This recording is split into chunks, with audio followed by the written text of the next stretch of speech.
Le matin où j'ai réalisé que je ne sentais plus mon côté gauche, j'ai cru rêver. Je me souviens avoir essayé d'attraper mon téléphone et d'avoir vu mon propre bras refuser de m'obéir. Mon corps, autrefois fiable et fort, était devenu une prison. À l'aide, murmurai-je, même si personne n'était là pour m'entendre. C'est mon fils, Louis, qui m'a retrouvé 12 heures plus tard, affalé contre la porte de la salle de bain. Je me souviens de son visage se tordant d'inquiétude alors qu'il appelait l'ambulance. Je me souviens avoir pensé, Dieu merci pour mes enfants, à quel point j'étais naïve. Les journées d'hôpital se confondaient, plafond blanc, machines qui émettent des bips et odeurs constantes d'antiseptiques. Les médecins parlaient autour de moi plutôt qu'à moi, utilisant des mots comme « dégâts importants » et « rééducation à long terme ». J'avais 58 ans et, du coup, j'étais traité comme une enfant. « Maman, nous nous occupons de tout », disait ma fille Emma en me tapotant la main, sa bague en diamant prise dans la lumière fluorescente. C'était la même bague que j'avais aidé son mari à choisir 2 ans plus tôt. Concentrez-vous simplement sur votre amélioration. Mon plus jeune, Dylan, me rendait rarement visite. Quand il le faisait, il regardait toujours son téléphone et posait au médecin des questions sur mon pronostic et mes facultés mentales. J'ai compris la gravité de ma situation. L'accident vasculaire cérébral avait affecté ma parole et ma mobilité, mais mon esprit restait clair, ce que mes enfants semblaient commodément négliger. Je voyais les conversations chuchotées dans les couloirs, les regards significatifs échangés au-dessus de mon lit d'hôpital. Après 3 semaines, j'ai été transféré dans un centre de rééducation. C'est à ce moment-là que j'ai remarqué pour la première fois que quelque chose n'allait pas avec mes finances. Je suis désolé, Madame Taylor, mais votre carte a été refusée, m'a dit l'infirmière lorsque j'ai essayé de payer le forfait de câble premium, mon petit luxe pendant ma convalescence. C'est impossible, dis-je, mes mots encore légèrement brouillés. Essayez à nouveau. Elle l'a fait. Même résultat. J'ai appelé la banque le lendemain, luttant contre le système automatisé frustrant en raison de mes troubles de l'élocution. Je suis désolé, Madame Taylor, mais vos comptes sont bloqués sur eux, a déclaré le représentant. Il est dit ici qu'il y a une demande de tutelle en attente. Vous devrez parler avec l'avocat commis d'office. Quelle tutelle? Ai-je demandé, mon cœur s'emballant soudainement. Il y eut une pause. Il est dit ici que la pétition a été déposée par Lewis Taylor, Emma Wilson et Dylan Taylor. Mes enfants, mes propres enfants, avaient voulu prendre le contrôle de ma vie sans même me le dire. Cette nuit-là, je restais éveillé dans mon lit d'hôpital, regardant le plafond. Je les avais élevés seuls après le départ de leur père, alors que Dylan n'avait que 3 ans. J'avais occupé 2 emplois pour les envoyer dans de bonnes écoles. J'avais été à la fois mère et père, assistant à chaque match de football, à chaque récital de danse, à chaque expo science. J'avais reporté mes propres rêves pour que les leurs puissent s'épanouir. Et c'est ainsi qu'ils m'ont remboursé. Le lendemain, Emma a apporté des fleurs et a fait comme si de rien n'était. J'ai décidé de jouer le jeu. Le médecin dit que tu fais des progrès, maman, dit-elle joyeusement. Mais il pense que tu auras besoin d'aide pendant un moment. Nous envisageons de vendre la maison. De toute façon, elle est trop grande pour toi maintenant, et de trouver une belle résidence-service. Ma maison? Dis-je en feignant la confusion. Mais où iront toutes mes affaires? Ne t'inquiète pas pour ça, dit Emma en me tapotant à nouveau la main comme si j'étais un enfant. Lewis et moi avons tout trié. Nous avons déjà trouvé de belles pièces pour ma salle à manger et Dylan prend ta voiture puisque tu ne conduiras plus. Il partageait mes biens pendant que j'étais en convalescence. La trahison m'a brûlé comme de l'acide dans la poitrine. C'est réfléchi, réussis-je à dire. Au cours des semaines suivantes, j'ai joué à leur jeu. J'ai fait semblant d'être plus confus que moi. J'ai agi avec gratitude pour leur aider pendant tout ce temps, j'ai travaillé plus dur que jamais en physiothérapie. J'ai pratiqué mes exercices d'élocution jusqu'à ce que ma gorge soit irritée. J'ai forcé mes membres rebelles à m'obéir à nouveau, petit à petit. Ma physiothérapeute, Lydia, était la seule à sembler comprendre. « Tu te bats comme un diable », m'a-t-elle dit un jour en m'aidant à faire quelques pas sans le déambulateur.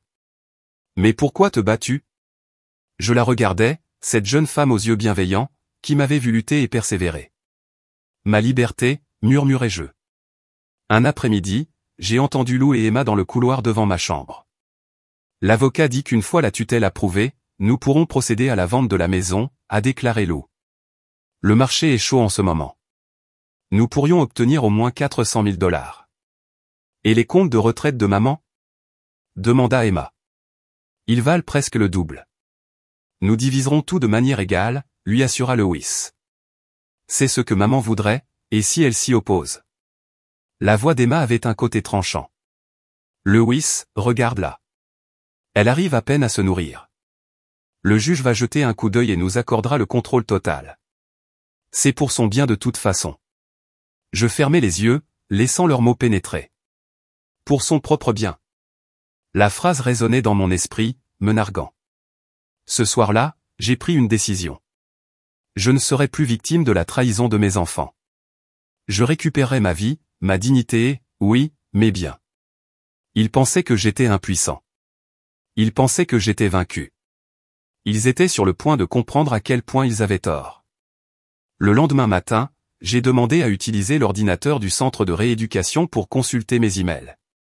Au lieu de cela, j'ai contacté la seule personne qui pourrait encore me être fidèle, le mari de ma défunte sœur, Frank. Il avait toujours été le mouton noir de la famille, vivant hors réseau dans une petite ville côtière. Mes enfants ne l'avaient jamais approuvé. Frank, j'ai tapé avec une lenteur minutieuse, j'ai besoin d'aide. Mes enfants essaient de tout me prendre. Pouvez-vous venir? 3 jours plus tard, alors que je me débattais lors d'une autre séance de physiothérapie, Lydia s'est penchée plus près. Il y a un homme dans le hall qui vous demande, murmura-t-elle. Il dit que c'est ton beau-frère. Il a l'air peu conventionnel. Frank était venu. Ce qui s'est passé ensuite allait tout changer. Mais il fallait d'abord que je fasse croire à mes enfants qu'ils avaient déjà gagné. Frank était exactement tel que je me souvenais de lui, un visage buriné, de longs cheveux gris attachés en queue de cheval et des yeux qui ne manquaient de rien. Il se tenait maladroitement dans ma chambre, un sac polochon en bandoulière, me regardant avec un mélange de choc et d'inquiétude. « Jésus, Violet, dit-il, utilisant mon nom complet comme il l'avait toujours fait. Tu ressembles à un enfer. » Je n'ai pas pu m'empêcher de rire, même si cela ressemblait plutôt à un croassement. Toujours le charmeur. Frank a rapproché une chaise de mon lit. Contrairement à mes enfants, il me regardait droit dans les yeux lorsqu'il parlait. « Votre email m'a fait peur. Dites-moi ce qui se passe. » Je lui ai tout raconté, l'accident vasculaire cérébral, la lente guérison et la trahison qui a été plus profonde que n'importe quelle maladie physique. Frank écoutait sans l'interrompre, son expression s'assombrissant à chaque nouveau détail. Ces petits ingrats. Il s'arrêta. Désolé, mais après tout ce que tu as fait pour eux, ils me voient comme un inconvénient maintenant. J'en ai dit l'amère vérité, piquante. Un obstacle entre eux et mon argent. Frank secoua la tête. Qu'est-ce que tu veux que je fasse, Violet? J'ai besoin de temps, ai-je dit, et j'ai besoin de quelqu'un de l'extérieur en qui je peux avoir confiance. Ils ont gelé mes comptes, mais ils ne savent pas tout.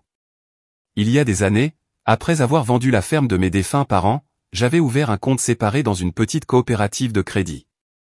Ce n'était pas grand-chose, environ 70 000 $, mais mes enfants n'en savaient rien.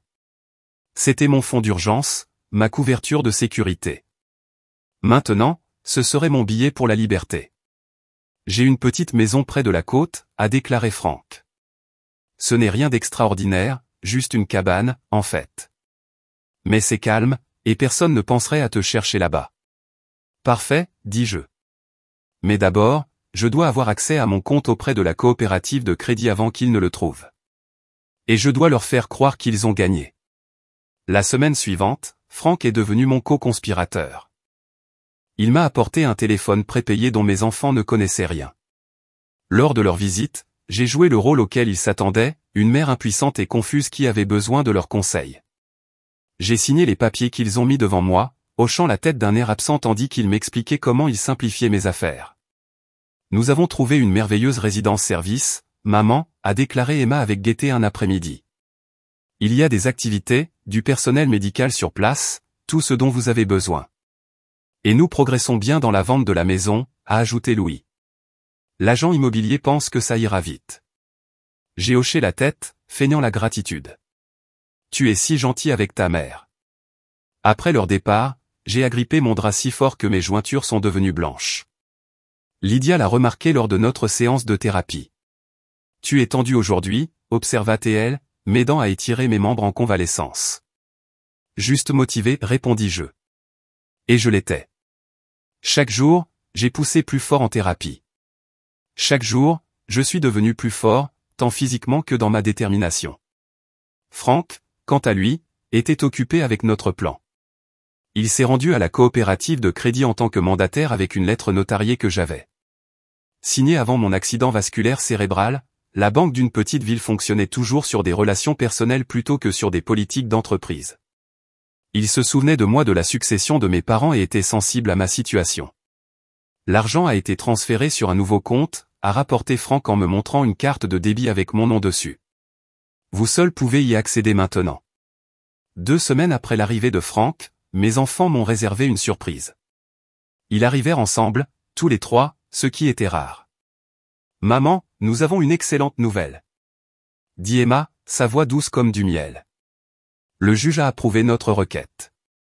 Nous sommes désormais officiellement vos tuteurs, ce qui signifie que nous pouvons prendre toutes les décisions concernant vos soins, a ajouté Lewis, comme s'il expliquait à un enfant. Vous n'avez à vous soucier de rien. Et nous avons vendu la maison, a déclaré Dylan en levant brièvement les yeux de son téléphone. J'ai conclu la transaction hier, au-dessus du prix demandé. Ma maison, l'endroit où je les avais soignés malgré les fièvres, célébrer les anniversaires et pleurer les pertes, a disparu, juste comme ça. C'est merveilleux, dis-je en me forçant à sourire. Quand dois-je déménager à l'endroit que tu as trouvé? Sonny Pinet, a fourni Emma. La semaine prochaine. Nous avons déjà emballé ce dont vous aurez besoin. Comme c'est attentionné, dis-je, puis j'ajoutai la pièce de résistance. J'ai tellement de chance d'avoir des enfants aussi attentionnés. Il rayonnait, croyant avoir gagné. Cette nuit-là, j'ai finalisé le plan avec Franck. Ma sortie du centre de rééducation était prévue pour lundi. Mes enfants venaient me chercher et m'emmenaient directement à Sonny Pinet. Mais je ne serais pas là quand ils arriveraient.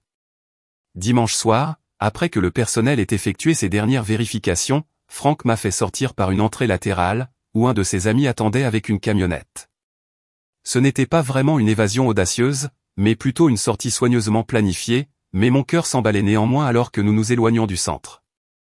J'ai regardé le bâtiment s'éloigner dans le rétroviseur latéral, un étrange mélange d'émotions m'envahissant, de la peur, certes, mais aussi de l'exaltation. Pour la première fois depuis des mois, je faisais mes propres choix. La cabane de Franck se trouvait à 5 heures d'ici, nichée dans une petite ville côtière appelée Port-Aven. Nous sommes arrivés à l'aube, le ciel peint dans des tons de rose et d'or. La cabane elle-même était rustique mais propre, avec une rampe que Franck avait construite à la hâte pour mon fauteuil roulant. C'est juste temporaire, m'a-t-il assuré en m'aidant à entrer. Jusqu'à ce que tu puisses gérer les étapes. C'est parfait, dis-je, en le pensant.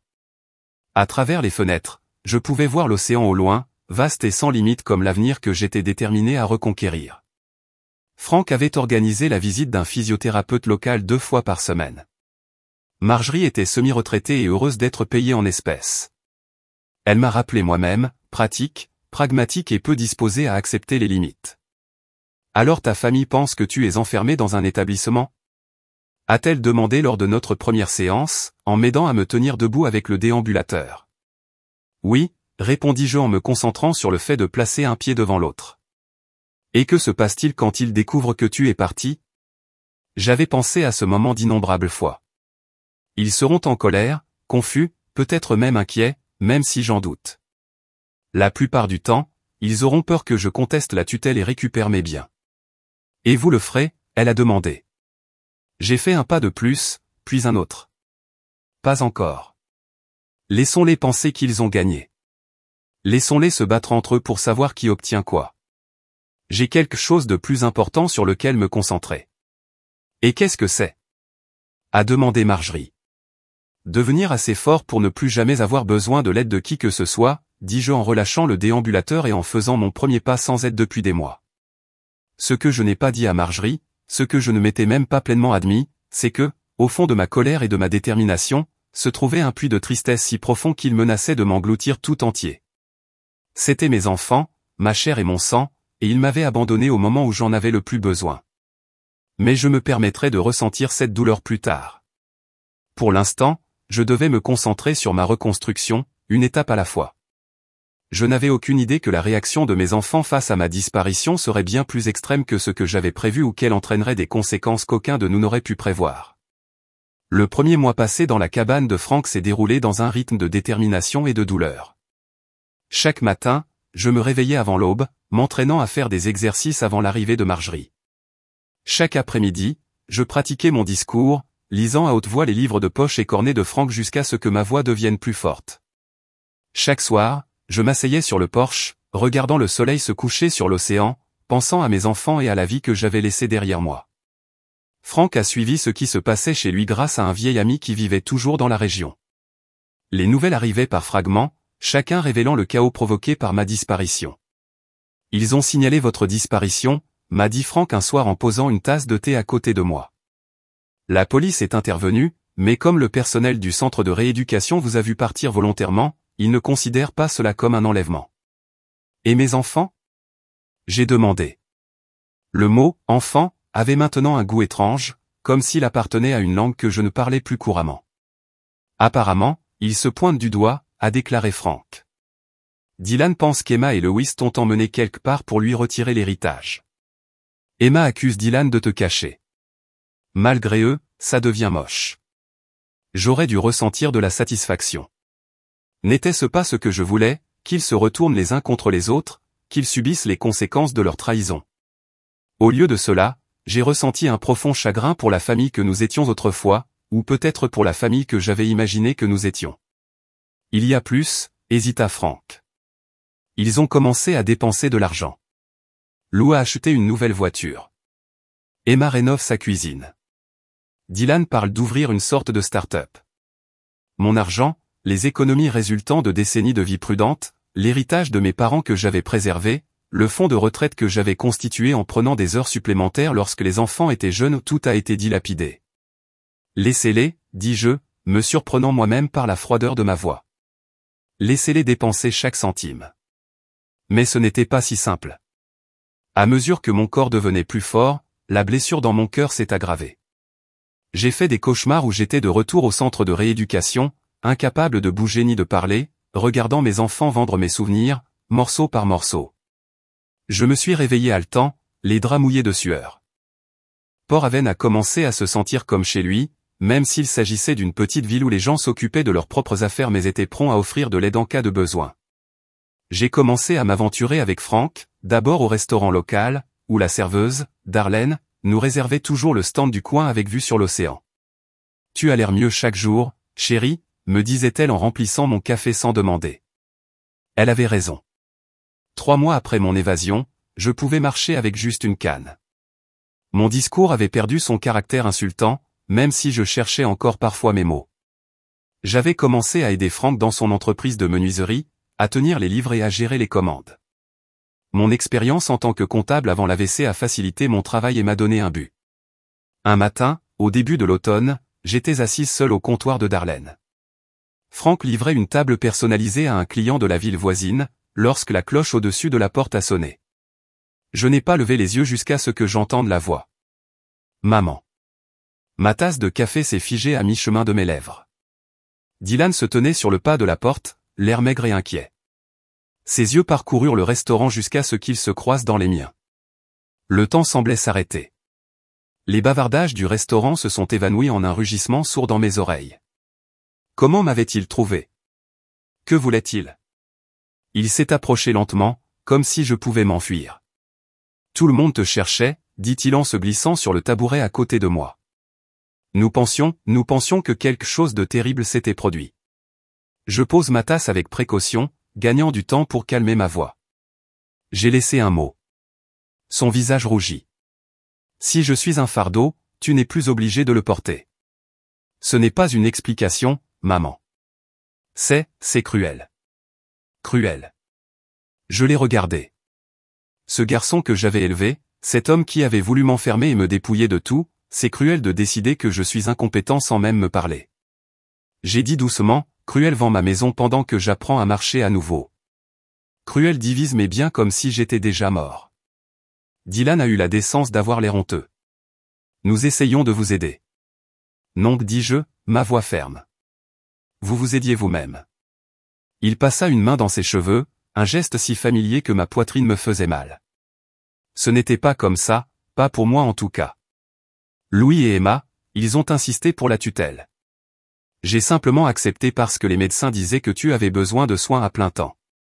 Et la maison, ma voiture, mes comptes de retraite? J'ai appuyé. Je sais à quoi ça ressemble, a-t-il admis, mais les choses s'effondrent maintenant. Louis et Emma se poursuivent en justice pour de l'argent. Ils disent des choses terribles, et la police posait des questions sur la maltraitance des personnes âgées et la fraude. Nous pourrions tous avoir de sérieux ennuis. C'était donc tout.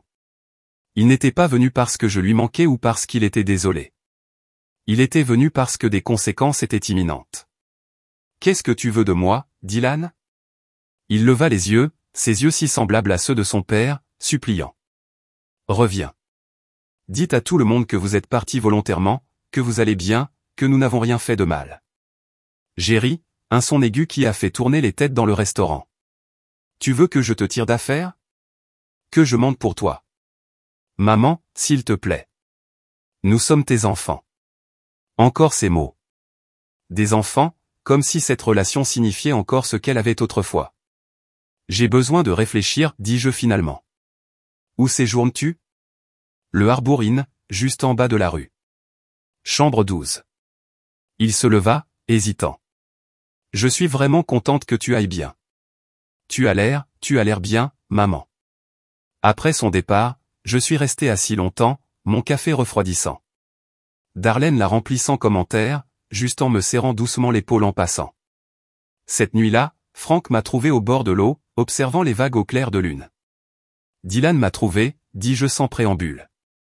Franck se tendit. Comment? Je ne sais pas. Cela n'a pas d'importance. Je me tournai pour lui faire face. Il veut que je revienne et que je dise à tous ceux que j'ai quittés volontairement, pour les sauver des enquêtes pour fraude. Et qu'est-ce que tu veux? C'était une question simple, mais elle m'a arrêté net. Qu'est-ce que je voulais? Vengeance? Paix? Mon ancienne vie est revenue? Ma famille restaurée? Je veux la justice, dis-je finalement, mais je veux aussi être libre d'eux. Franck hocha la tête. Alors peut-être qu'il est temps de leur faire face non pas pour les sauver, mais pour récupérer ce qui vous appartient. La Violette que je connais ne se cacherait pas éternellement. Il avait raison. J'avais fui pour guérir, pour trouver de la force, mais rester caché commençait à me paraître quelque chose que je ne pourrais pas faire éternellement. Veux-tu venir avec moi? J'ai demandé. Essaie de m'arrêter, sourit-il. J'ai passé la nuit à rédiger un plan. J'y retournerai, mais à mes conditions. Je confronterai mes enfants, tous, face à face. Je dénoncerai leurs mensonges et exigerai des comptes. Ensuite, je reconstruirai une vie qui m'appartenait vraiment, non pas en tant que mère, non pas en tant que victime, mais en tant que Violette, entière et intacte. Le lendemain matin, j'ai appelé le numéro que Dylan avait laissé. Je te rencontrerai, dis-je quand il répondit. Mais pas seul. Dites à Louis et Emma d'être tous les trois à la salle de conférence du Harbour Inn demain à midi. Maman, je ne pense pas que ce soit une bonne idée. Ce sont mes conditions, le coupai-je. Demain à midi où je disparais encore, cette fois pour de bon. Après avoir raccroché, j'ai senti un calme étrange s'installer en moi. Demain allait tout changer. Je n'avais tout simplement pas réalisé à quel point ce changement serait complet, ni à la tournure inattendue qu'il prendrait lorsqu'un étranger entrerait dans l'équation.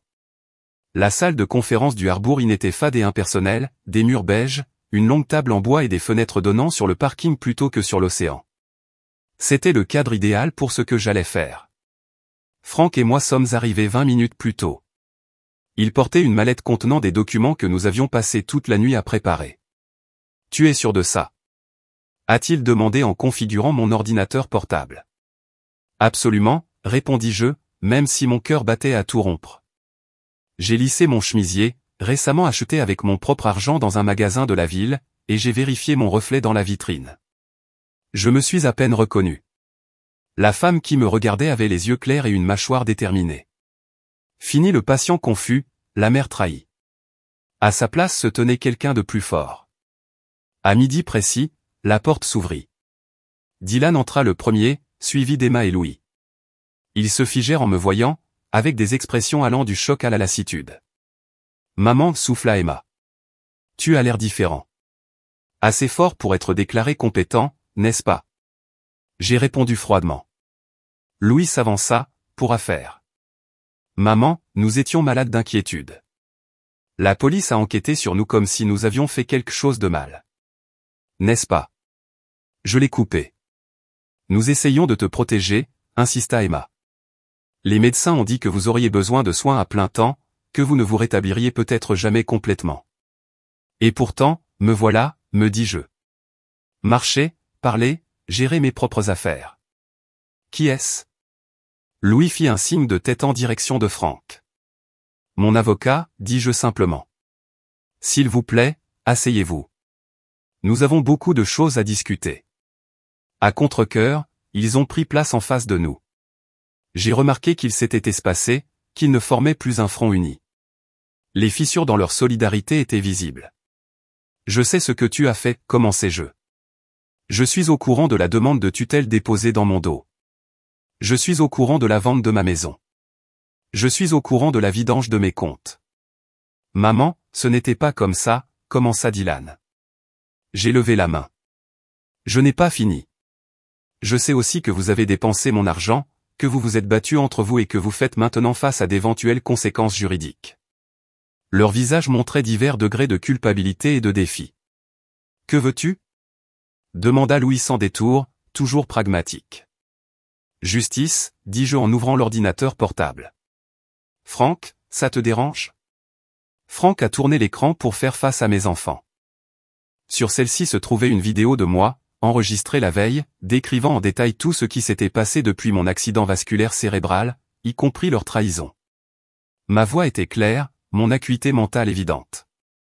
J'ai envoyé ceci à mon avocat de la ville, ai-je expliqué pendant la diffusion de la vidéo, accompagné des évaluations médicales de mon physiothérapeute et médecin actuel ici à Port-Aven, confirmant ma compétence.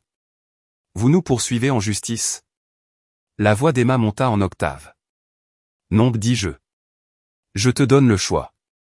J'ai glissé 3 dossiers identiques sur la table, un pour chacun d'eux. Ceux-ci contiennent des accords. Vous me rendrez chaque centime que vous avez retiré de mes comptes. Vous me transférerez le produit de la vente de la maison. En échange, je ne porterai pas plainte pour maltraitance envers les personnes âgées et fraude financière. Le silence était assourdissant. Louis fut le premier à se rétablir, feuilletant son dossier avec un air renfrogné. C'est de l'extorsion. C'est une question de responsabilité, le corrigez-je, quelque chose que vous ne semblez pas familier tous les trois. Nous n'avons pas tout l'argent, a admis doucement Dylan. La majeure partie a été dépensée. Alors tu devras le trouver, dis-je, impassible. Vendez la voiture, Louis. Arrêtez les rénovations, Emma. Liquidez les actifs de votre start-up, Dylan. Ce n'est pas juste, les yeux d'Emma se remplirent de larmes, toujours sa tactique de prédilection lorsqu'elle est acculée. Nous avions peur pour toi. Nous avons fait des erreurs, mais nous ne voulions pas te faire de mal. N'est-ce pas? Je me suis penché en avant. Dites-moi, lorsque vous partagiez mes biens, la Chine qui appartenait à votre grand-mère, les œuvres d'art que votre père et moi collectionnions, les meubles que j'avais économisés pendant des années pour les acheter, avez-vous pensé à ce que je ressentirais? Ou avez-vous seulement pensé à ce que vous gagneriez? Aucun d'eux ne pouvait croiser mon regard. Je vous ai tout donné tous les trois, continuai-je, ma voix plus douce mais non moins ferme. Pas seulement des choses matérielles, du temps, de l'amour, des opportunités que je n'ai jamais eues. Et quand j'avais besoin de toi, juste une fois au cours de toutes ces années, tu me voyais comme un fardeau à gérer, un inconvénient à gérer, un atout à partager. La vérité planait entre nous, indéniable. Vous avez 3 jours pour signer ces accords, dis-je en me levant. Si vous ne le faites pas, la vidéo sera transmise aux autorités, avec toute la documentation sur ce que vous avez fait. Alors que je me tournais pour partir, la porte de la salle de conférence s'ouvrit de façon inattendue. Un homme que je n'avais jamais vu auparavant se tenait sur le seuil de la porte, grand avec des cheveux poivre et sel et des yeux gentils aux coins plissés. Désolé, je cherche Violet Taylor, dit-il en jetant un coup d'œil autour de la pièce. C'est moi, dis-je, confus. Docteur George Morgan, il tendit la main. J'ai consulté sur des cas de guérison d'un AVC à Port-Aven Médical. Votre thérapeute, Margory, m'a demandé d'examiner votre cas et j'ai essayé de vous joindre. Avant que je puisse répondre, Emma était debout. Vous êtes son médecin? Alors vous pourrez lui dire qu'elle a besoin de soins appropriés, pas quoi que ce soit. Elle fit un geste dédaigneux vers Frank. Les yeux du docteur Morgan se plissèrent légèrement. En fait, j'ai examiné le cas de Madame Taylor spécifiquement parce que Margory était impressionnée par son rétablissement. C'est vraiment remarquable. Il s'est tourné vers moi. Auriez-vous le temps de discuter de vos progrès? J'aimerais documenter votre cas pour une étude que je mène sur les voies de rétablissement non traditionnelles. J'ai senti un étrange battement dans ma poitrine. Fierté. J'ai réalisé que mon rétablissement, ma force, était reconnu comme quelque chose de spécial. Je serais heureux de le faire, dis-je, me surprenant moi-même. Parfait, son sourire était chaleureux. Je reste également dans cette auberge. Peut-être un dîner vers 19 h? J'avais conscience que mes enfants regardaient cet échange, leurs expressions allant de la confusion à l'incrédulité. Cela ne faisait pas partie du scénario qu'ils avaient écrit pour moi, la mère impuissante, le fardeau. Cette serait charmant, ai-je accepté. Après le départ du docteur Morgan, je me suis retourné vers mes enfants. 3 jours, leur ai-je rappelé, puis je suis sorti avec Frank juste derrière. Dans le couloir, j'ai poussé un soupir que je n'avais pas réalisé que je retenais. Pensez-vous qu'ils vont signer? Ils n'ont pas beaucoup de choix, a déclaré Frank. Vous les avez coincés. Cela aurait dû ressembler à une victoire. Au lieu de cela, j'ai ressenti un mélange complexe de tristesse et de soulagement. Je n'aurais jamais pensé que cela arriverait à cela, ai-je admis. Menacer mes propres enfants. Ils ont fait leur choix, me rappela gentiment Frank. Maintenant, ils doivent vivre avec les conséquences. Ce soir-là, alors que je préparais mon dîner avec le docteur Morgan, je me suis retrouvé à faire quelque chose que je n'avais pas fait depuis des années, prendre soin de mon apparence. Pas pour le bénéfice des autres, mais pour le mien. Je portais une robe bleue qui faisait ressortir mes yeux, j'appliquais une touche de rouge à lèvres et je coiffais mes cheveux, qui repoussaient encore après les avoir coupés au centre de rééducation. La femme dans le miroir semblait vivante, vibrante, malgré tout ou peut-être à cause de tout. Le coup, la trahison, la fuite. Il s'était débarrassé des faux-semblants et avait laissé derrière eux quelqu'un de plus fort, quelqu'un qui connaissait sa propre valeur. Je ne savais pas alors qu'un dîner avec le docteur Morgan ouvrirait la porte à des possibilités que je n'avais même pas envisagées, ni que la réponse de mes enfants à mon ultimatum serait plus complexe et dangereuse que j'aurais pu l'imaginer. Le dîner avec le docteur Morgan était inattendu à tous points de vue. J'avais prévu une discussion clinique sur mon rétablissement, peut-être des questions sur mon régime thérapeutique. Au lieu de cela, je me suis retrouvé assis en face d'un homme qui semblait véritablement intéressé par moi en tant que personne, pas seulement par une étude de cas. Alors Violet, dit-il après que nous ayons commandé, parle-moi de ta vie avant tout ça. C'était une question si simple, mais elle m'a pris au dépourvu. À quand remonte la dernière fois que quelqu'un m'a posé des questions? Ni ma condition, ni mes besoins, ni mes atouts. Je lui ai parlé de mon métier de comptable, de ma passion pour le jardinage, des voyages que j'avais faits lorsque les enfants étaient grands. Je me suis surpris à rire en racontant des histoires datant d'avant l'AVC, des souvenirs que j'avais enfouis sous le poids de la trahison. Vous avez fait tout un voyage, dit-il, les yeux chaleureux. La plupart des gens n'auraient pas eu le courage de faire ce que vous avez fait, s'échapper, reconstruire, affronter. Je ne me sentais pas courageux, ai-je admis. Je me sentais désespéré. Parfois, le courage et le désespoir se ressemblent remarquablement, a-t-il répondu. Nous avons discuté pendant des heures, longtemps après que nos assiettes aient été débarrassées. Ce n'était pas exactement romantique, mais c'était quelque chose que je n'avais pas vécu depuis des années, la connexion, la compréhension, le respect. Alors qu'il me raccompagnait à ma cabine, il m'a demandé, « Que ferez-vous une fois que vos enfants auront signé les accords ?» Je n'avais pas pensé aussi loin. Recommencer, je suppose. Quelque part de nouveau. Tu pourrais rester ici, suggéra-t-il. Port Aven pourrait avoir besoin de quelqu'un avec votre résilience et vos compétences en comptabilité. Son sourire était doux. Pensée Y. Cette nuit-là, je n'ai pas pu dormir. Pas à cause de mes cauchemars habituels, mais parce que mon esprit bouillonnait de possibilités. Une nouvelle maison, peut-être un petit cabinet comptable, et dans les entreprises locales, des amis comme Darlene et Margory, peut-être même quelque chose de plus avec George Morgan. Pour la première fois depuis mon accident vasculaire cérébral, je pensais à mon avenir plutôt que de pleurer mon passé. Le lendemain matin, Franck m'a trouvé sur le porche en train de regarder le lever du soleil. Tu as l'air différent, observa-t-il en me tendant une tasse de café. Bien différent. Je me sens différent, ai-je admis. Comme si j'étais peut-être prêt à passer à autre chose. Il hocha la tête. J'ai reçu un appel ce matin de Dylan. Il dit qu'ils veulent se revoir. Tous les trois. Mon ventre se serra. Est-ce qu'ils ont signé les accords? Il n'a rien dit, il a juste demandé un autre rendez-vous aujourd'hui à midi, au même endroit. J'ai pris une profonde inspiration. Ensuite, nous y retournerons une dernière fois. La salle de conférence semblait aujourd'hui plus petite, plus étouffante. Mes enfants étaient déjà là quand nous sommes arrivés, assis ensemble d'un côté de la table. Leur unité m'a rendu méfiant. Merci d'être venu, maman, a commencé Lewis, en utilisant sa voix de négociation, celle qu'il a développée à la faculté de droit. Nous avons discuté de votre proposition. Je me suis assis en face d'eux, Franck à côté de moi, et Emma a avancé une pile de papiers, mes accords. J'ai réalisé que chacun était signé. Nous rendons tout, dit-elle doucement. L'argent de la maison, ce qui reste sur les comptes, nous avons prévu de revendre ce que nous avons acheté.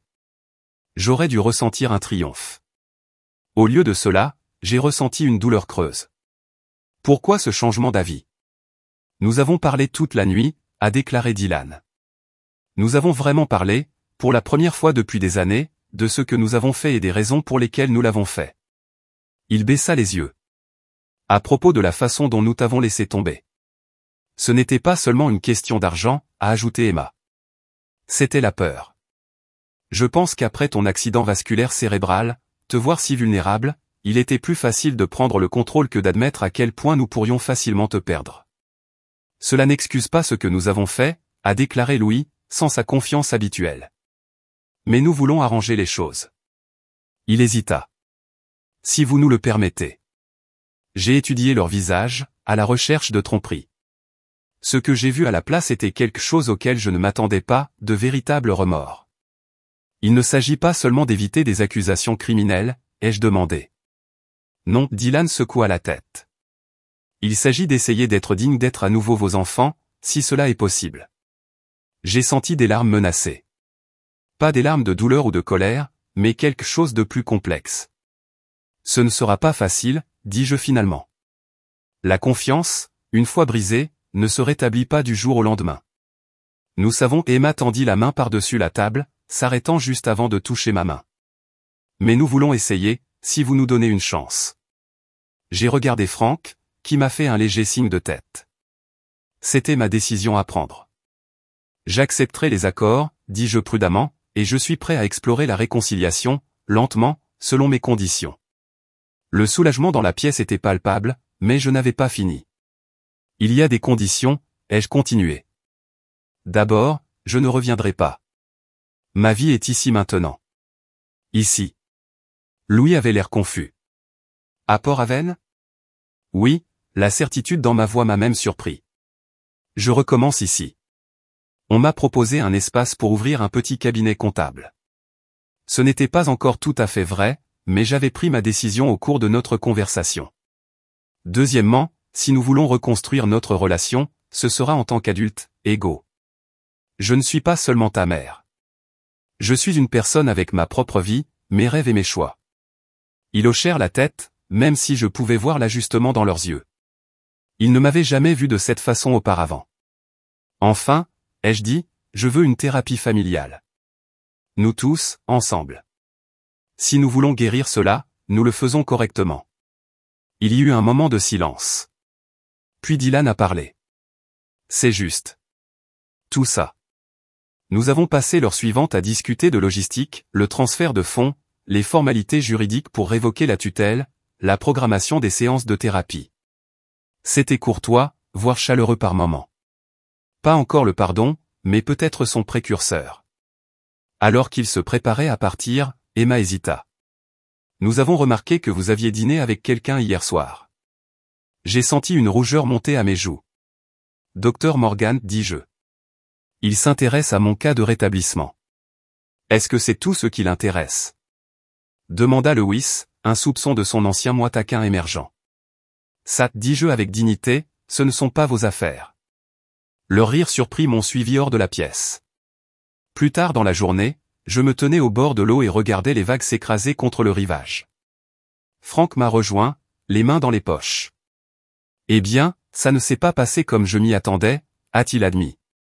La vie le fait rarement, répondis-je. Il y a 6 mois, je pensais que mon histoire se terminait, ai-je indiqué l'horizon. Maintenant, je réalise que cela ne fait que commencer.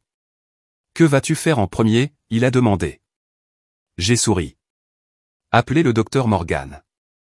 Je crois que je lui dois une réponse concernant mon séjour à Port-Aven. Ce soir-là, alors que le soleil se couchait sur l'océan, je me suis assis sur mon porche avec une tasse de thé fraîche et un cahier dedans. J'ai commencé à écrire.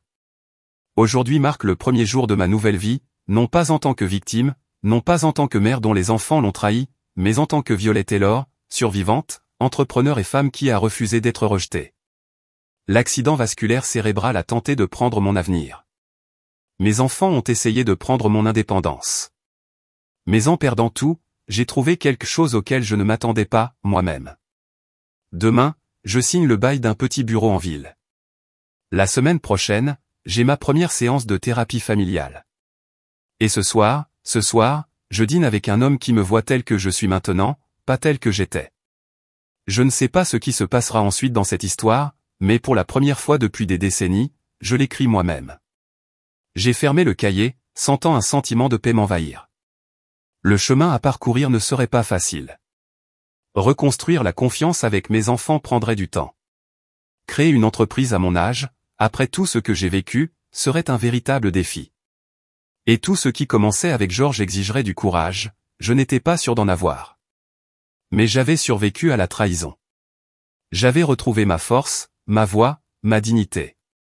Quoi qu'il arrive ensuite, j'y ferai face, debout sur mes 2 pieds, dans une vie qui m'appartenait enfin entièrement.